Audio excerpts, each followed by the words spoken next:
L'affaire sur la disparition d'Anne-Frédérique Obseszynski se poursuit. Selon les informations dévoilées par nos confrères du Parisien, les policiers chargés de l'enquête étudieraient avec sérieux la piste de la noyade accidentelle. Pour rappel, l'enseignante de 41 ans a disparu le 21 février dernier en fin d'après-midi, alors qu'elle faisait son jogging à Méry, sur les bords de l'Oise.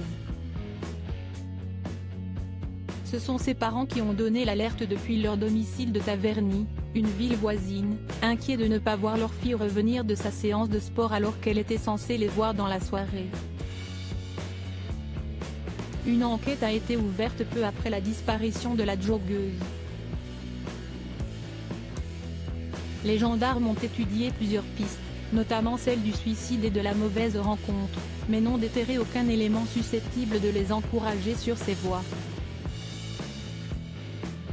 Ceux-ci privilégieraient donc la thèse de la noyade accidentelle, basée sur le fait que les berges de l'Oise étaient noires de monde le dimanche de la disparition d'Anne-Frédérique.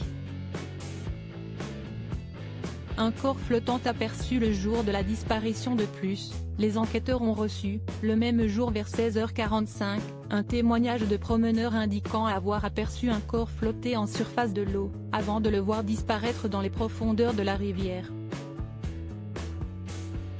Les témoins ont toutefois laissé savoir qu'il semblait s'agir d'un corps masculin, ce qui pousse les gendarmes à penser qu'il pourrait s'agir du corps d'une autre personne portée disparue, un Compiègnois dont le dernier signe de vie remonte au 20 février. À ce jour, les enquêteurs mettent tout en œuvre pour retrouver la trace d'Anne-Frédérique Obseszynski.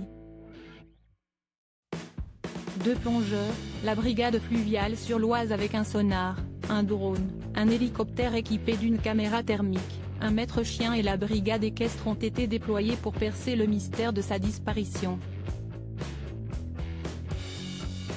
En attendant, l'inquiétude grandit aux alentours de Méry et Taverny.